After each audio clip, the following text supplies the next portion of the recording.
का एक किस्सा मुझे याद आता है। अगस्त सितंबर के दिनों में कैब ड्राइवर्स के बीच ये मान्यता हो गई कि प्रीतसराय इलाके से कोई पिकअप नहीं लेना है। मुझे इस बारे में पता नहीं था कि क्यों नहीं लेना है, पर बस इतना मालूम था कि प्रीतसराय में एक चौराहे के लगभग हफ्ते में 4 एक्सीडेंट्स हो रहे थे और सभी रात के वक्त इत्तेफाक से किसी भी एक्सीडेंट में कैब ड्राइवर सर्वाइव नहीं कर पाए और मौके पर ही उनकी डेथ हो गई। अजीब बात यह है कि गाड़ी आराम से सड़क पर चल रही होती थी, कहीं कोई रुकावट नहीं। जाने कैसे गाड़ी अपने आप एक स्पीड ब्रेकर से पहले पलट जाती थी, जैसे किसी बड़ी ताकत ने चलती गाड़ी को पलट दिया हो। अब तक 13 ड्राइवर्स की मौत हो चुकी थी। कैब ड्राइवर्स की एसोसिएशन के एक पुराने ड्राइवर साहब थे, सरदार जी थे।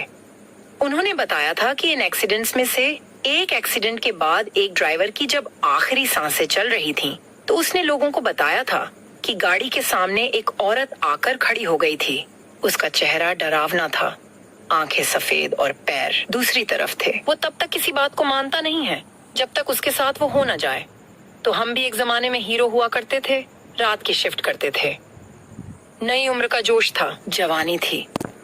डरवर किस चिड़िया का नाम है पता ही नहीं था। तो एक रात जब हमारे पास प्रीतसराय की बुकिंग आई, तो सच बताएं तो 1 मिनट के लिए एक्सेप्ट का बटन दबाते हुए हाथ कांपा तो था, लेकिन फिर हमने दबा दिया कि देखा जाएगा जो होगा, और चल दिए लोकेशन की तरफ। कुछ देर बाद हम एक गली में पहुंचे। सुनसान गली थी, ज्यादातर मकान वाले लोगों के थे। मैंने शीशा नीचे किए, बिना इधर उधर देखा। मैं फोन करने ही वाला था कि तभी खटाक की आवाज हुई और कार का पिछला दरवाजा खुला।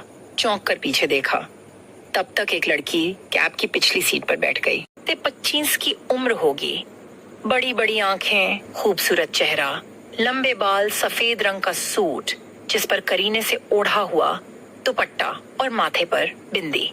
कहाँ जाना है मैम? मैंने शीशा एडजस्ट करते हुए कहा, तो वो खामोश रही।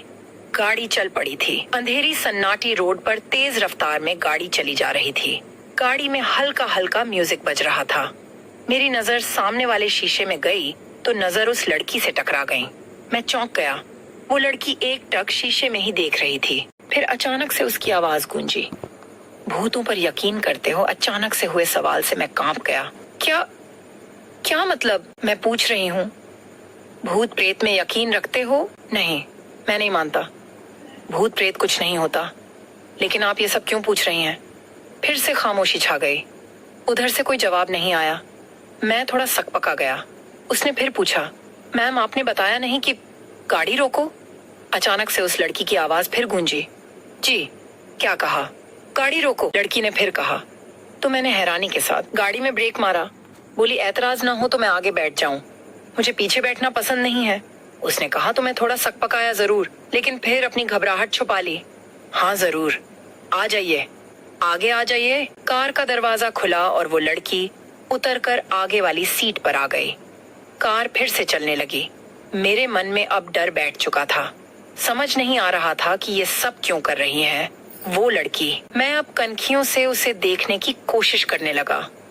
मैंने देखा कि लड़की का रंग गोरा था, उंगलियां नाजुक, उसके बाल लंबे थे और आंखें बड़ी बड़ी। उसके नाखून में लाल रंग था। वो देखने में खूबसूरत थी, लेकिन जब वो बिल्कुल आंखों में आंखें डालकर देखती थी तो डर लगता था, जैसे उसकी आंखों में कई राज छुपे हों। गाड़ी सुनसान रास्ते से गुजरते हुए चली जा रही थी।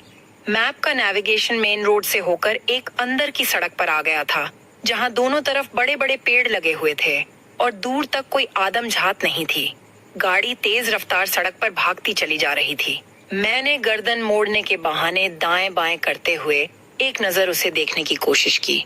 देखा वो लड़की कार के दरवाजे से टिकी हुई शीशे पर जमी भाप में उंगलियां चला रही थी। वो कोई आकृति बना रही थी। मैंने गौर से उस आकृति को देखा तो कांप गया। भाप में उसने एक डरावना चेहरा बनाया था, जिसके होंठों के किनारे बड़े बड़े दांत थे और आंखें फैली हुई थीं। और वो डरावना चेहरा धीरे धीरे मिट रहा था। कब से कैब चला रहे हो? उसने पूछा। मैं खामोश रहा।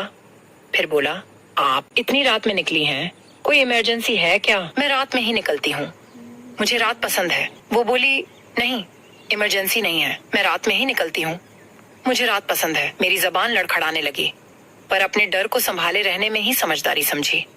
मैं अनजान बनकर बोला, मतलब रात क्यों पसंद है? अंधेरा, उसने कहा। अंधेरा पसंद है मुझे।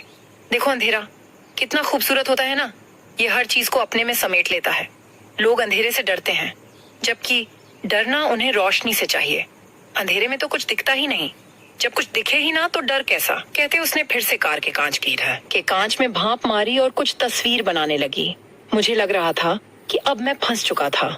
उसे यहाँ बीच रास्ते में छोड़कर जा भी नहीं सकता था। लेकिन स्टीयरिंग पर कसे उसके हाथों ने पसीना छोड़ना शुरू कर दिया था। घबराहट चेहरे पर दिखाई दे रही थी। उसने फिर पूछा, तो आपको अंधेरे से डर नहीं लगता? नहीं, मुझे नहीं लगता, पर हाँ, मुझे लोगों से डर लगता है। लोगों से? हाँ, इंसानों से। इंसान सबसे खतरनाक होते हैं। ऐसा क्यों कह रही हैं आप? उसने कोई जवाब नहीं दिया। गाड़ी के अंदर खामोश थी, सिर्फ बाहर की सरसराती हुई हवा की हल्की हल्की आवाज आ रही थी। तभी उस लड़की ने कुछ गुनगुनाना शुरू किया। हल्की सरसराती आवाज में वो कुछ गा रही थी। मैं कनखियों से उसकी तरफ देखने लगा। तभी अचानक सड़क पर एक लैंप पोस्ट की तेज रोशनी का साया कार के अंदर होकर गुजरा, तो मैंने उस लड़की का अक्स कार की खिड़की के शीशे में देखा। मैं कांप गया। खिड़की के कांच में जो अक्स दिख रहा था, उसमें उसका उस तरफ का चेहरा दिख रहा था। वो चेहरा भयानक तरीके से जला हुआ था। उसकी खाल चिपचिपाती हुई थी, गाल दांतों तक चिरे हुए। मैं कांप गया। कार जरा सी लहरा गई।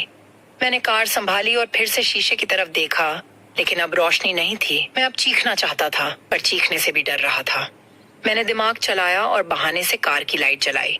जानता था कि कार के अंदर की लाइट जलाने से उस लड़की का अक्सर फिर से खिड़की के कांच में दिखेगा। लाइट जलाई और बहाने से डैशबोर्ड पर कुछ देखने लगा। फिर इस बार उसका चेहरा बिल्कुल नॉर्मल था।